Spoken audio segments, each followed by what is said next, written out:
Okay, it's recording. Okay. Do you have a list of questions? You can just ask me random questions. Cool. Where were you born? I was born in Athens, Georgia, but I don't know anything about Athens, Georgia. So you moved pretty quickly, or? Yes, our family moved back to Korea 3 months after I was born. Oh, wow. So what was your family in the States for? So, a couple months after my parents got married, my dad wanted to go to grad school in the United States. And so I think he was planning on attending the University of Georgia, but he was taking language courses to know English to a proficient level. And during that time, my brother and I were born, and I'm not exactly sure why we moved back. Probably financial reasons. Mm-hmm. And then he got accepted into a program in Boston, and so from Korea we moved to Boston. Okay.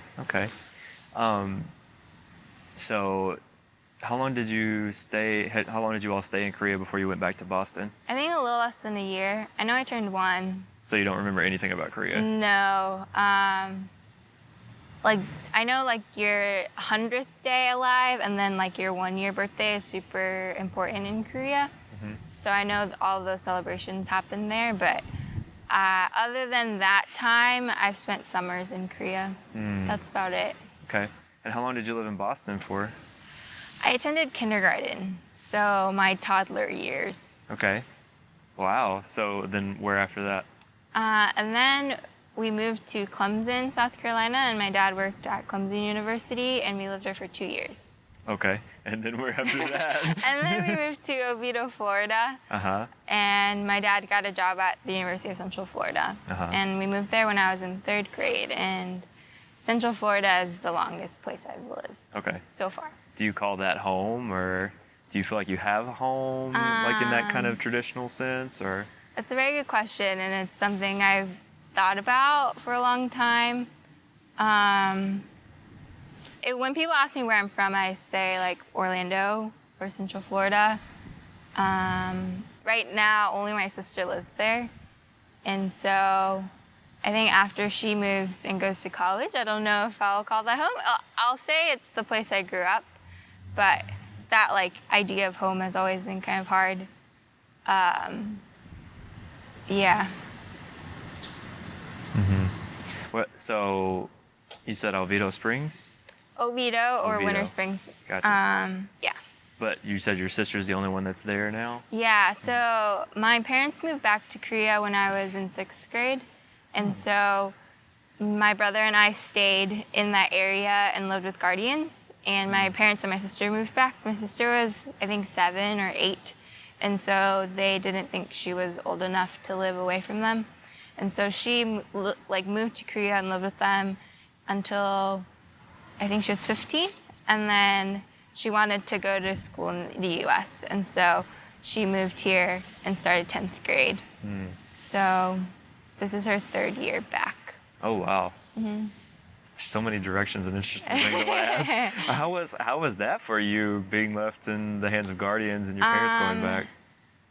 Honestly, I don't remember much of that time. I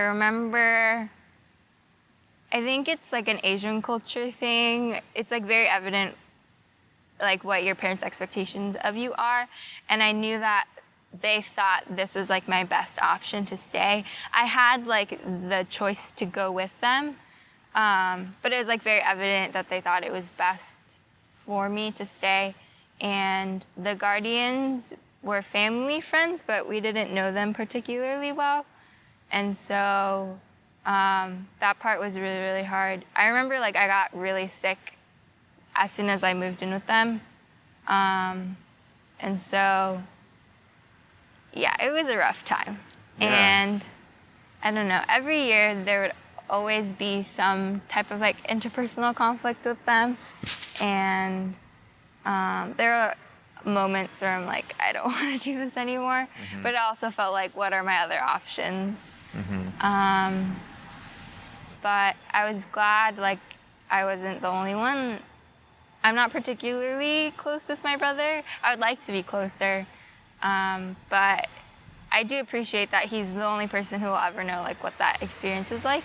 and I'm glad I didn't have to do it by myself. And thinking of my sister, she lives with guardians now, and she doesn't have a sibling to do it with her, and I think in some ways it has been harder for her. But yes, I think that the design of families, I wouldn't like wish it upon anyone to have to live away from their parents. But I'm also really grateful for my guardians for allowing us to live in their home and letting us go to school. There were like so many friends and families that showed me and my brother like so much kindness. A lot of like the extracurricular things at school I could only do because like my friends' parents would drive me, and then my friends, when they got cars, would drive me. And I don't feel like I particularly missed out much, but it was only in kindness of other people. But yeah, it's weird to think. I remember when it was my 22nd birthday, I realized it had been 10 years since I had lived with my parents. And I'm like getting to a point where like I've lived longer, or like my memory of like living, of my life in general, most of it is without my parents, which I thought was interesting.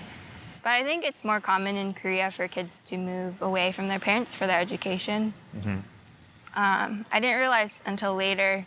I was interviewing my dad for a school project about my parents' like immigration experience here, and I learned that my dad also lived away from his parents to go to school. My dad's parents were rice farmers, and I think when he was in 5th grade, he like did really well in school, and so they sent him to the city to go to the city school. And so it made me realize like, oh, my dad did this, so it's more, I guess, reasonable for him to be like, my kids can, it's like possible. But yeah. How did you feel about your relationship with your parents while you were living with your guardians? Did you have much contact with them? Did you kind of feel hurt or betrayed or anything like that by being left behind, or? It's a good question. So I guess that's like part of my testimony is, and like one of the best things that happened with my time living with guardians is that was like there's a cat. That's what like kind of solidified like, okay, like my parents have like taught me this faith, but like what is it to me? It gave me like the opportunity much earlier than most kids. But so yes, I did have contact with them. At that point, I think Skype had just started, but I had like a calling card to call internationally, and I would probably call my mom like at least once a day. It's like some parts of the year it's a 13-hour difference, some parts of the year it's a 14-hour difference. So I had to be kind of strategic. But yeah, I called them a lot, especially my mom. But then like you get like used to, or kind of just like absorbed with your life here, and I'm sure I went for what my mom would consider long spans of time where I wouldn't contact her. Thankfully now like Skype and like in Korea you use an app called KakaoTalk, so it's like super easy to get in touch with them. And I had to like learn to be intentional. Like if I did want like a strong relationship with my parents, it was gonna take more. And that's like one of the things I have always been jealous of my friends. Not that all of my friends had like great relationships with their parents, but like if you live with your parents all the time, kind of like the mundane questions of like, how was your day? What have you been up to? And getting to hear, or parents getting the opportunity to share like, oh, this happened to me in high school too. I feel like there are so many things I don't know about my parents because I had no opportunity to hear those stories. Because most of the time when I call them, it's about me, or they're asking, it's never really about the past. about like who they were before they were my parents. But I spent last summer in Korea taking some classes, and I lived with them for 10 weeks, and it was really nice to just have like the daily interactions with my parents. But yeah, so I definitely had to learn. I call them like a couple of times a week. My mom's a nurse, and so she works like day, evening, night shifts. So I have like her work schedule, so I can know when to call her. My dad, I just call and see if he answers. But yeah, I know that they do appreciate it, and like I do want to be in their lives as much as possible. And we live in a day and age where it's much more accessible. Right. I remember growing up, and my parents would call their parents like maybe once a month because it was so expensive to call, and we didn't have any money. And if they did call, it was like a very short phone call. So, but in terms of my relationship with my guardians, definitely at the beginning, like I felt like I had to never. I tried really hard not to show like if I was upset or like sad or if anything was happening. I bless you. Thank you. I tried to show like I'm doing well in school, like I have friends, I'm like going to church and like volunteering, like everything's okay, like you don't have to worry, Mom. And that was hard because a lot of times like it wasn't true. Like yes, I was like doing fine in school and like I had friends, but my guardians didn't have any kids, and so it was like, and me and my brother were like preteens, and for the most part we were like obedient children, but we were still like about to be teenagers. So it was just hard because they just had like no context, and I think like your teenage years can be times when you don't have like words to like express how you're feeling or your emotional intelligence, or you're able to communicate with words is limited. Right. And if you're like living with strangers, like at least with your parents, like they've known you since you were born, and so even if you can't verbalize things, they can pick up on things fairly well. Right. Whereas with these people, like they have no way of reading your mind unless you can like share how you're feeling, but then like you feel like you can't share or can't explain why you're angry. And so it was hard at times. I think my relationship with them now is much better. Now that you've kind of moved out of their house and Yeah. So they didn't have kids, and I moved in with them when I was in 6th grade, and then they had a son when I was in 9th grade. And so it's been cool to see like how much they've been able to like change and learn with like their own kid. And yeah, they try really hard, and so that's been cool to see. But yeah. And I'm assuming they're American. So the husband was white and the wife was Korean, so that's how we knew them. She attended the Korean church my parents went to. Yes, but she moved here when she was 20. And they got married, or they met because he was in the army in Korea, and they got married and then they moved here. So I would speak Korean to her sometimes and then speak English to her sometimes, but she spoke fluently in both. Gotcha. So I feel like you have this interesting experience of being a Korean American in the sense of, you know, I used to work a lot with Chinese teenagers, and a lot of them, their parents would have moved, but they were born here, right? And so they had that experience of grappling between the two different cultures, but their parents were present. And so you have that same sort of experience, except your parents were more at a distance. And so I'm wondering how you navigated your identity as a Korean and your identity as a U.S. American, and how that played out. How did it, like, your parents being so far apart play into that? How did your guardians, half of your guardians being white American and kind of growing up in a predominantly white society. How did that all interact? How did that play out? How did you work through your identity with all that?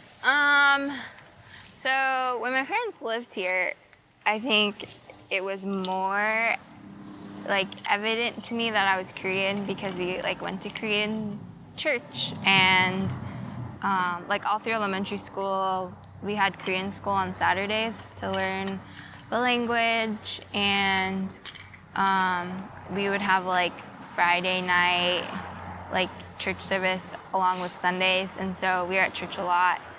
And then the families we would have dinners with, or kind of do recreational activities, like go to the beach. They were mostly Korean families.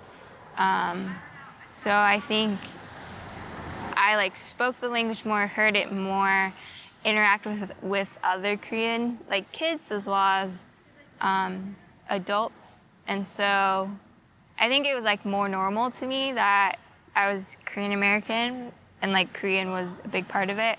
But when my parents moved away, I stopped going to the Korean church and attended an American church.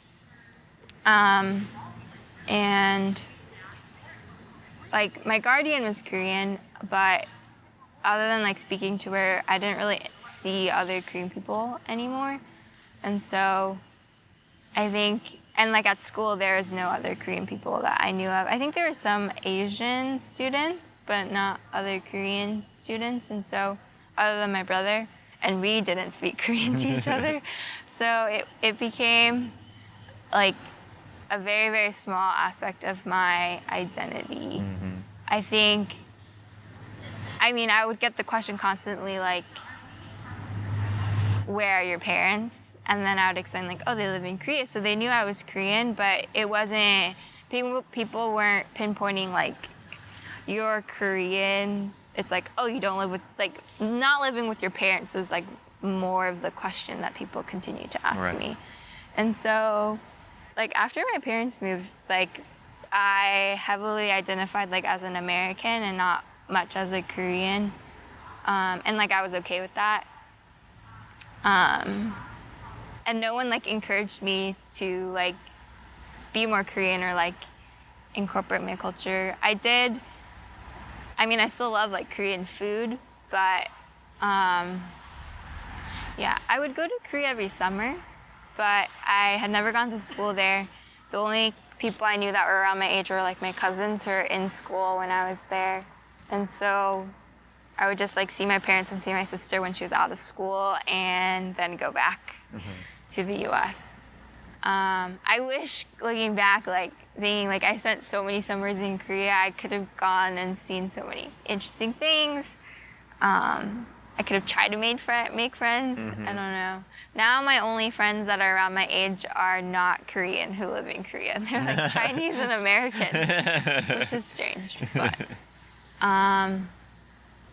so I think it wasn't until I got to college where I was able to see like other Korean Americans who had stronger identities as being a Korean, or they were able to speak much better than me, where I was like, oh, like that's like an option.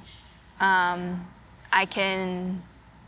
part of my identity can be like stronger or bigger or more prevalent in my life if I want it to be, and like that's okay. But growing up, like if there were like a group of Asians, not even like Korean people, I would feel like not Asian enough in that space, because I think like my norm was just like being around white people all the time. Yeah. And I didn't like particularly seek out like Asian spaces during my undergrad time. I wish I did, but I think I like had this thought in my head of like, I feel like I'm not Asian enough to like be accepted in those spaces. And so, but at the very tail end of my senior year here, I did, and it was actually really nice, because I think there are kind of overarching experiences or similar experiences for Asian American students that no matter like how much I like explain to my like white friends, like they're not gonna get. So I wish I had, but they're super encouraging, saying like even in the workplace, like to create space and like community for like Asian Americans, you'd be surprised like how just like welcoming people are. They're like, just because you didn't do it at college doesn't mean like, oh, you've lost your chance of making friends in that community. So that was encouraging. But yeah, I think it wasn't until I was in college. Because honestly, like I didn't see anything wrong with like majority white spaces, because I had nothing to compare it to. I think my summers in Korea, or at least my last summer in Korea, like made me think about like how nice it is to look around and like everyone looks like you. Which that thought had never crossed my mind, because I've always been around white people and like that's always what I've seen. But I also spent a week at UCLA, and like they have a huge Asian student population, and that was also like an eye-opening experience. I didn't realize like I would like it so much. And then I was like, oh. And then being able to like compare it to UF, which has like a okay Asian student population. I don't know, like the kind of impression it leaves on you. Or I was talking to someone and I was trying to like trying to explain like why it was such a good feeling. And I think I told them like it was because I like felt like I didn't have to validate like why I was here. When you see other people that represent you, whereas if you don't see anyone that looks like you, even if you do feel welcome, like there's a sense of like I still have to like demonstrate like I do belong here. Could you talk more about that? Like, are there particular things that people did, whether consciously or unconsciously, subconsciously, that kind of made you feel the need to validate your presence? Or was it, can you just talk about like, particularly being in a majority white space, what were the kind of things that made you feel that need to validate your presence? Well, so during my undergrad, I was part of an organization called Crew, which is a campus ministry. And it was like really, really big when I started undergrad. And it was like mostly white kids that like grew up in church, which is very similar to how I grew up. And like the youth group I attended was huge. But I think I went on like a fall retreat one year, and I was in one of those like duck paddling boats, and I was asking her like what she thought of Crew and her time at UF, and she's Native American, but she probably could pass as like Hispanic, or she's like pretty light-skinned, but I was telling her like how I got involved and like when kind of just like about my faith journey and things like that. And she was telling me like she didn't really like Crew at first, because one of the reasons like she's like it's so white, but she was saying like, but seeing that I was like a leader there, at least for her, like showed her like maybe I can still be part of it, because this person who's not white is like super involved and like is a leader. And I was kind of like shocked when she told me that. And then, I don't know, after that, it made me kind of reevaluate, like if you didn't grow up around like a lot of white people, then like those spaces are uncomfortable for you. It can be like very relevant, like evident. Whereas for me, like that was always like my norm. And so it's not as like blatant to me, but it started to become more blatant, and I was like part of like the leadership team. And for most of the time, like I was the only person of color. And one time, like, especially with all like the Richard Spencer stuff, a lot of conversations about race started coming up, and so they kind of just like opened the floor to any like thoughts or comments, and I like mentioned that, and I think like people were shocked because I am like always around, and so I don't know if people forget that I'm not white, but it was like, oh yeah, Grace is like Asian, and like I don't know. It was like uncomfortable for me to say out loud, and like that conversation about like feeling like I have to like validate that I can be here was with like a crew like headquarters staff person, and I don't know. It's not that I never felt like unwelcomed, but like if I would see another person who is Asian or like Black, it made me like happy to see someone who was of color. I don't know. And I think that's just like the power of representation, or like any type of model. I remember reading how like when the first person broke like the 4-minute mile, like so many people could do it, but like before that, everyone had this mindset of like it's impossible. And so I think when someone like sets that precedent of like, oh yeah, it is possible, and it gives everyone like the mental, they can like break that barrier and make it possible. So I think like having representation, not just in like race, but like seeing people that look like you enter professions or be successful in like all fields and industries is so powerful, because you may not say it explicitly, but you may think like, oh, that's not for me because I've never seen someone that looks like me be able to do that.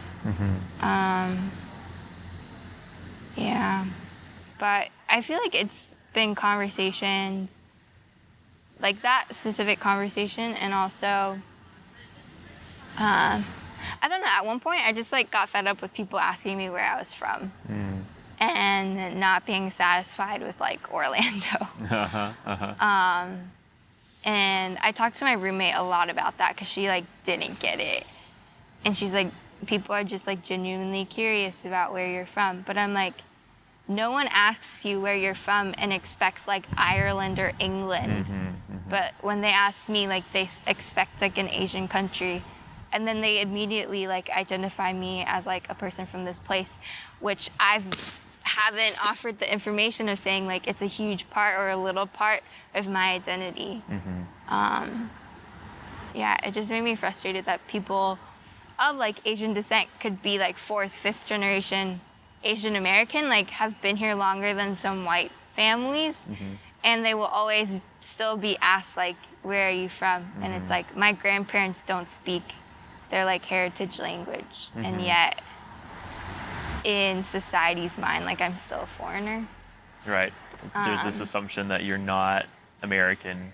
Yeah. At the, you know, deepest roots. Right. And so it's like, how do people define like what is an authentic American? And I think again, it just like goes back to the sense of like, do you belong here? And I was talking to a friend whose parents are from India, and she's in med school, and she was telling me she has patients, she has to dress at least once a week, and there is a patient who asked her like, oh, so like when are you going back to your country? And she had to explain like, oh, actually like I was born in Kansas, and like I grew up in Ocala, and this is my country. And just like to be constantly asked that over and over again, like, how do you not develop this sense of like, well, then do I actually belong here? Because nobody thinks so. I keep getting asked like, where am I from? And I did ask her like, do you think that'll ever change? Like, do you think at some point in society's mind, like people that aren't white, people won't automatically assume like they're not from here? And she was like, no, I think it will. At least in our lifetime, it's gonna continue to perpetuate. How does that affect the way that you function in general? I mean, when you're hit with that question again and again and again, it has to wear on parts of your psyche. And I'm just wondering, like, how does that affect the way you think? How does that affect the way you view yourself? How you function in everyday life when you have to, like, interact with people, I mean, in predominantly white spaces? I don't know. I think like growing up, I didn't think it bothered me that much. And then in college, I was like, oh no, it actually bothers me a lot. But I guess it like depends on my patience level that day. I think it does like subconsciously makes me question like, at what point do I don't know, I feel like there's always like a gap between how like my self-perception and like the perception, oh no, I just touched the mic. Sorry. Like the perception of others of me. I think it was when I came to college when I realized like no matter how I self-identify, when someone looks at me, like I look like an Asian person. And so that's what they're gonna see. And that will trigger like all of these assumptions that they'll have about me. And there's nothing, I can't change the way that I look.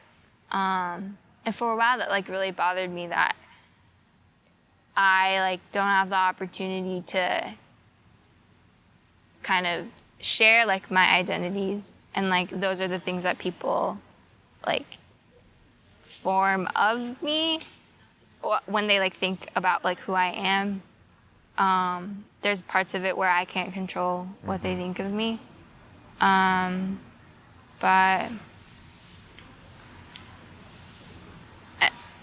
I don't know, like maybe there are some people that I can have these conversations of like with my roommate, like why that question of like, where are you from? Why that bothers me.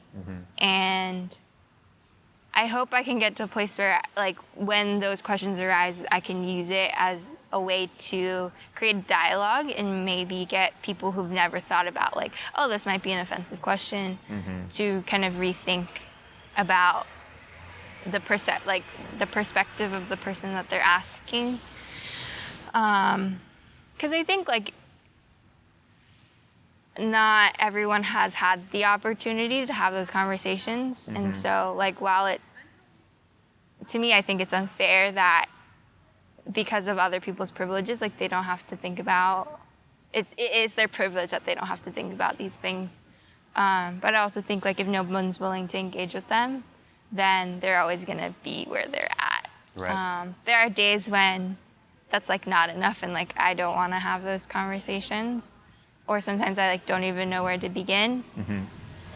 But I'm trying to work towards being a person where, because I do want to take time, because there's so many things that I'm very ignorant of, and I would want people to take the time to like teach me so that I can grow. And so sometimes those people aren't willing or ready to have those conversations, and I guess it's having the discernment to do it. But also, I guess reminding myself at the end of the day, like,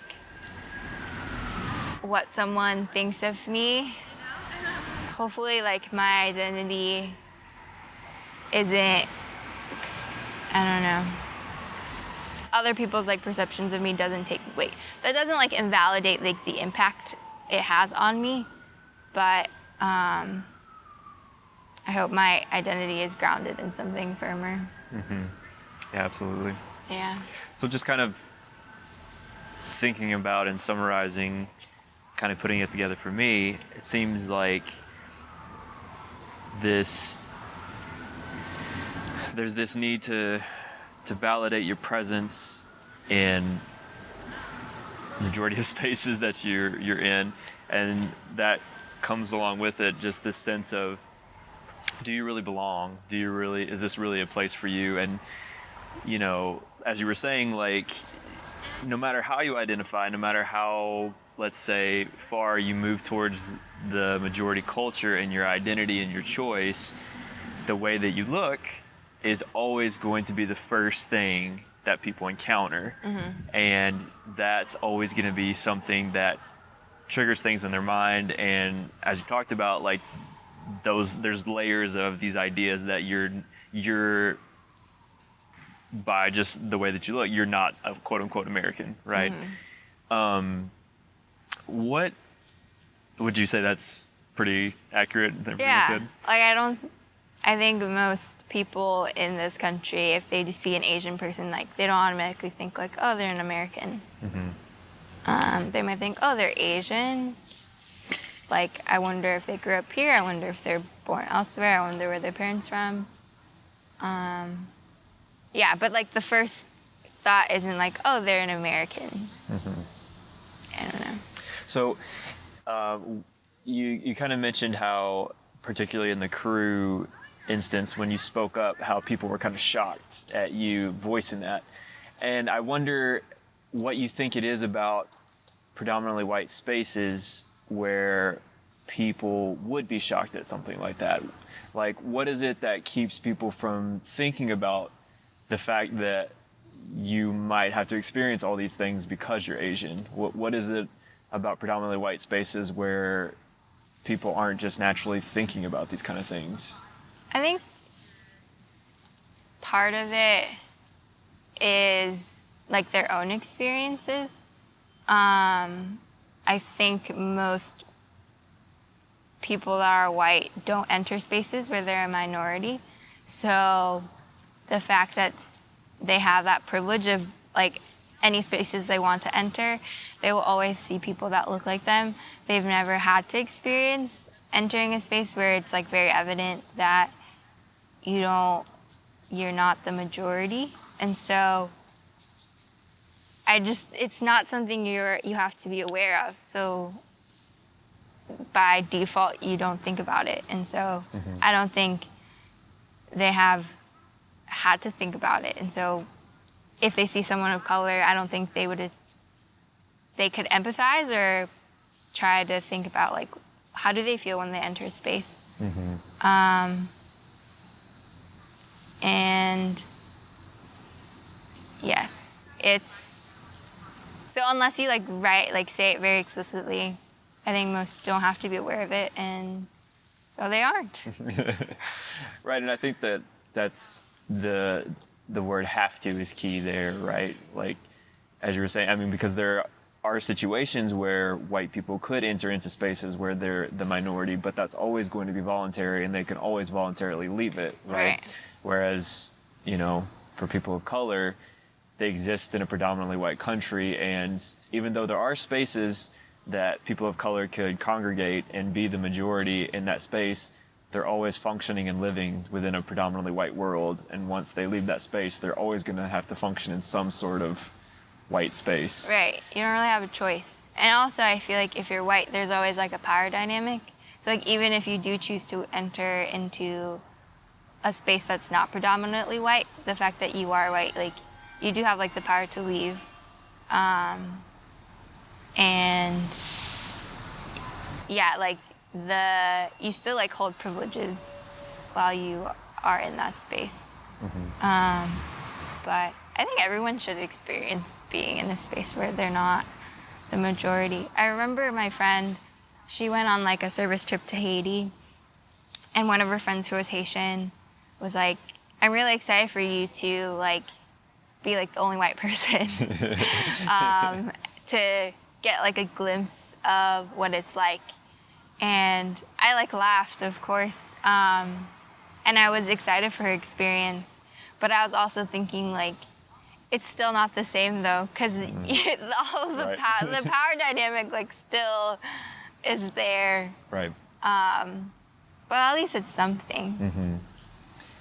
It gives you a place to start. Right. I mean, I think the most transformative things for me in terms of understanding race has been those experiences where I've put myself in those situations on a longer term scale and tried to just attempt to see life from that perspective. But it's like you said, I mean, like at any moment I could step out of it, at any moment I can just go about my day as a white man again, you know? Yeah, and I think that's the part that frustrates me the most is like I think the people whose mindsets I would love to like shift, they can like learn about all these things and choose to do nothing. And like they live in a society where so many things like benefit them. And so it's just gonna like, I can see like the incentive, like it's so much easier just to like live your life and not, because if you don't want to think about it, you really don't have to think about it. It doesn't affect your daily life.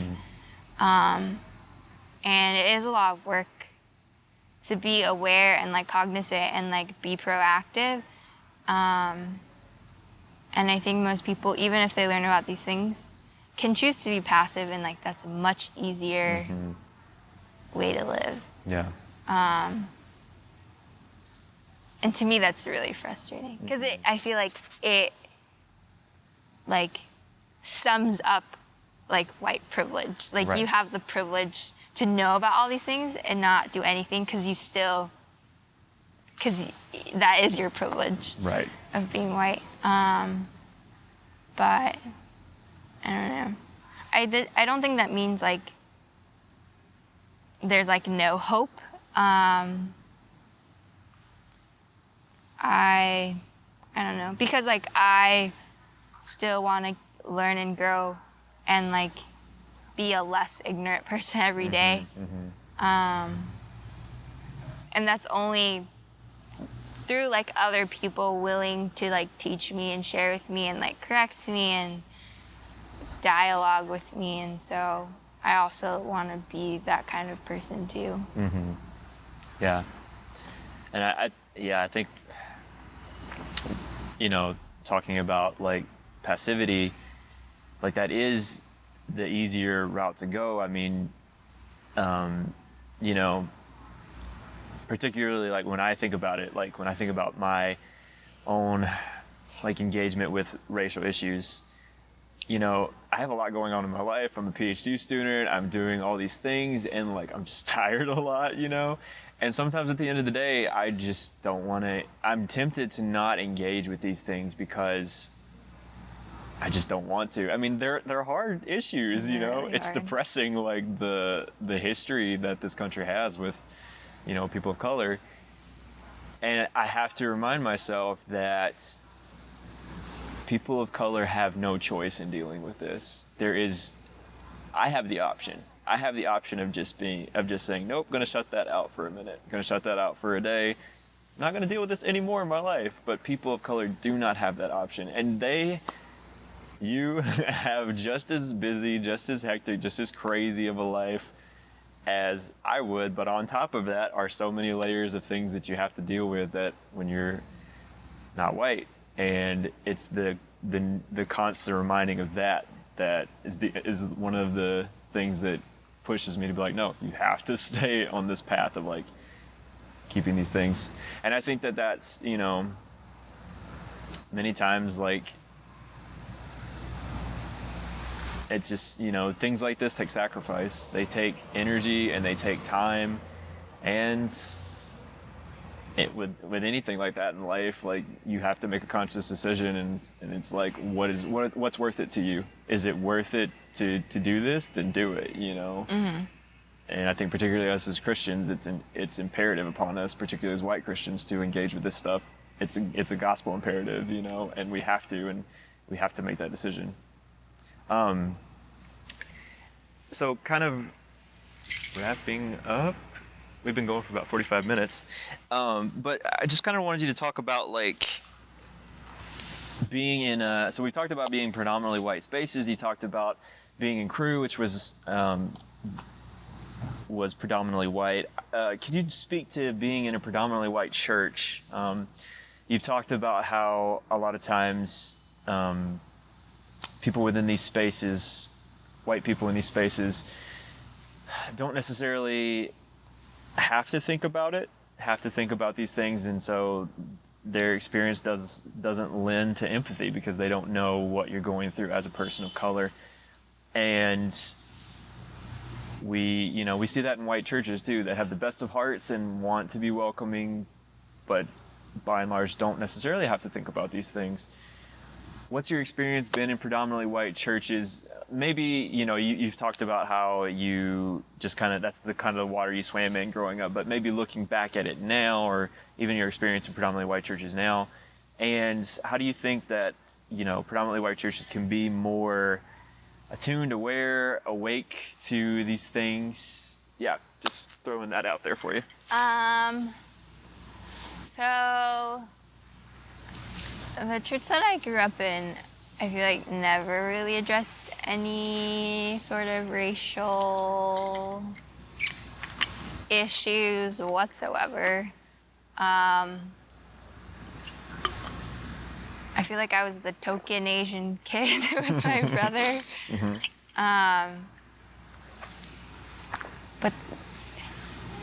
And looking back, I feel like my brother always gravitated the kids that were white.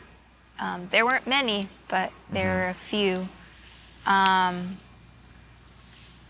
So I feel like it was just a not spoken of, and I feel like some people are like, oh, we're blind to, we see no color. That was, I think, kind of the mindset. It was just not talked about. And then I think coming to my experience as church since I've been in college, it was also not something that was talked about much.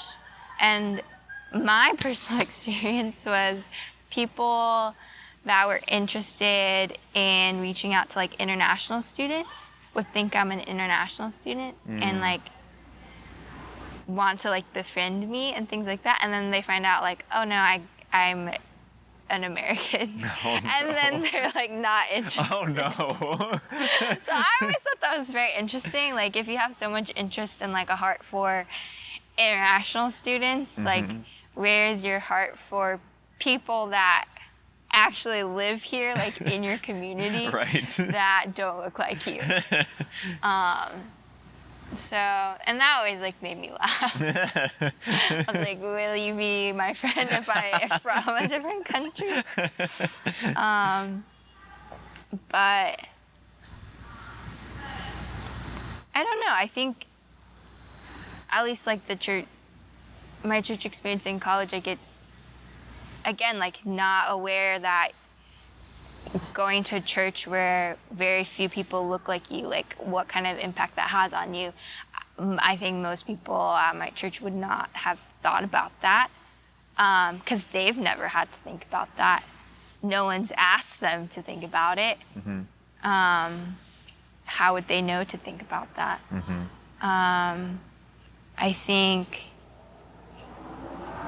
I think sometimes when there are racial issues that come up in our society, I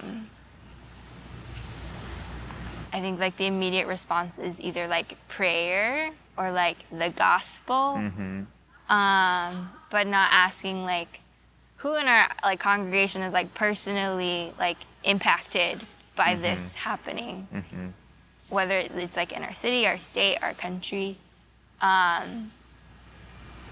Sometimes I feel it's too abstract and not it's not presented in a way that it's a young man being shot and the police being acquitted. The amount of fear that drives into families, and especially parents of young Black men. I think it's too it's presented in a way that's it's distant and oh, we'll pray for that city or we'll pray for that family, and not trying to make an actual connection to that issue or that situation. It's very loud here. I wonder if the mic will pick it up. We'll see. But because I think it's through kind of making it a connection, a personal connection to you, through it being your church family of someone who is personally impacted, And to see that like those things that happen in our country can personally impact them, even if they're not related, they have no idea who these people are. The fact that you can know that there are like no consequences for killing like a black man in the United States, like, but I don't think like most churches like bring it close to home. I think even when things happen like physically close to here, it can still be presented as something abstract. And I understand like it is hard things to talk about, but I don't think that means we shy away from it. Right. Especially if like someone in our church family is impacted by it. Like who are we to say like, oh, it's too hard to talk about. Right. Let's just ignore it. And I think in some ways, like those are great opportunities to try to have these conversations. And I'm sure it won't go as planned, or like there will like most certainly be mistakes made, and not everything is like eloquently put. But I don't think that like gives an excuse for not addressing it. Right.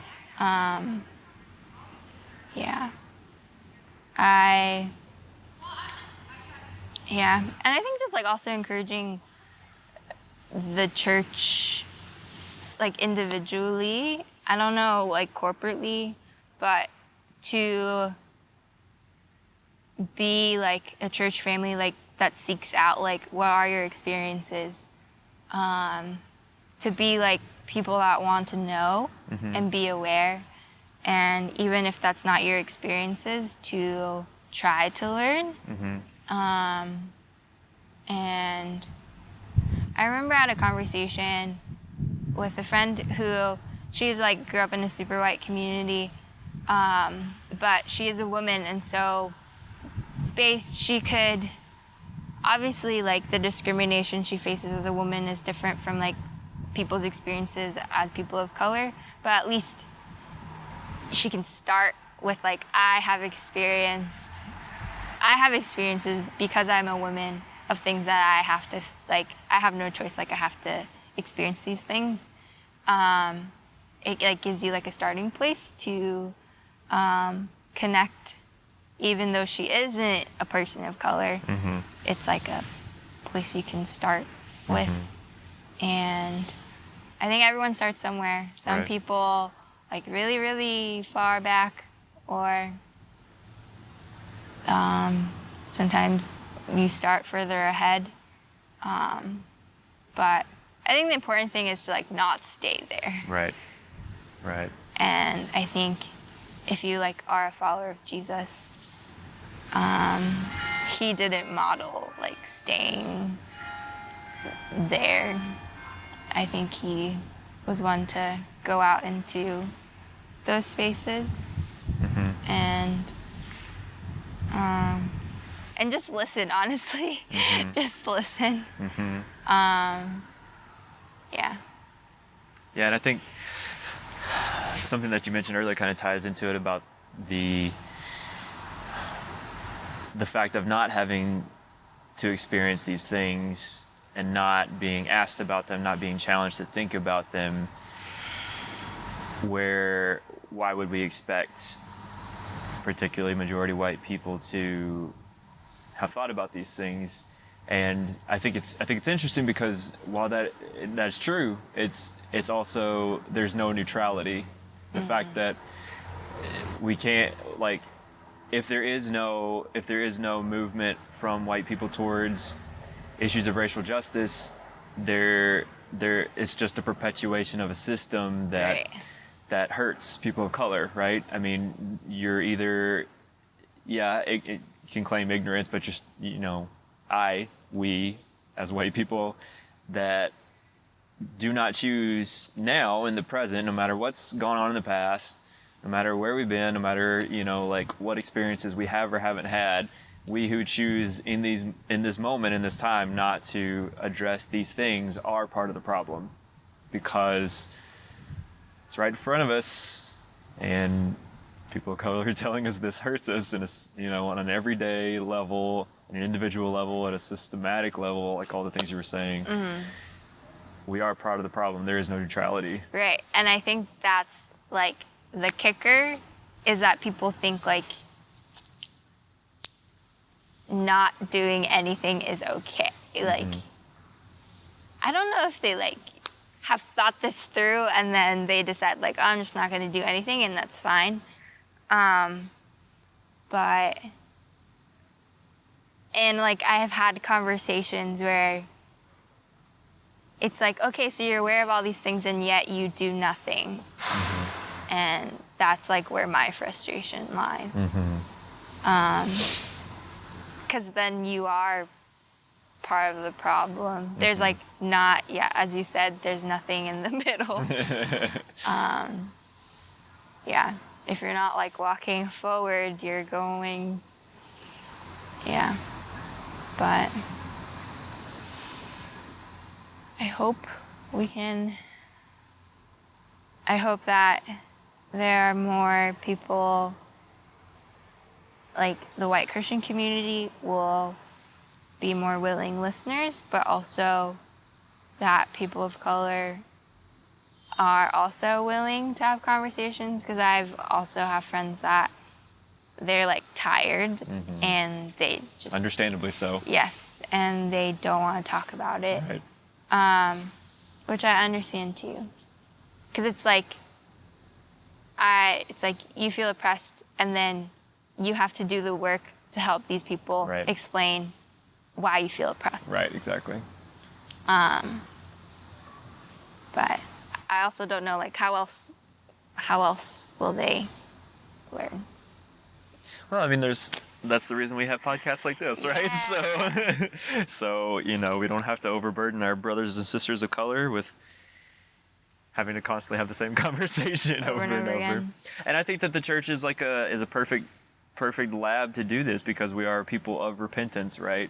We are characterized by the fact that we recognize that we are deeply broken and sinful, and that we need to constantly be re-examining ourselves in the light of God's glory and holiness and his perfect love, and how our actions impact other people and how the systems around us impact other people, right? And, I think that this is a good place for us to really do deep soul searching and really understand the deep pain and trauma that people of color have experienced and do experience.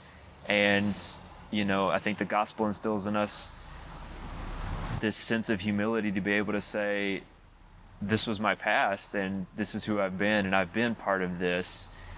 And we don't have to freak out and be like, I'm a terrible, like, awful, like, person just because I've been part of a racist system. We can look at it and say, like, no, this is who I've been and this is who I'm shooting to become, and I'm going to move forward with this now out of a place of love and out of a place of a sense of obligation to Jesus, who, in the same way that he sacrificed his life for me, I will sacrifice my time and my energy to, meet my brothers and sisters of color where they are, learn from them, and fight for their right to live in this country without a need to validate their presence, and to have this sense of belonging and not have to face the barrage of things that come on an everyday and more, local and global level that they have to face as people of color. So that was a great summary. Well, here on Life in Color. Well, I don't know if this is going to turn into an actual episode, but... It's a good conversation. Yeah. Thanks. Yeah.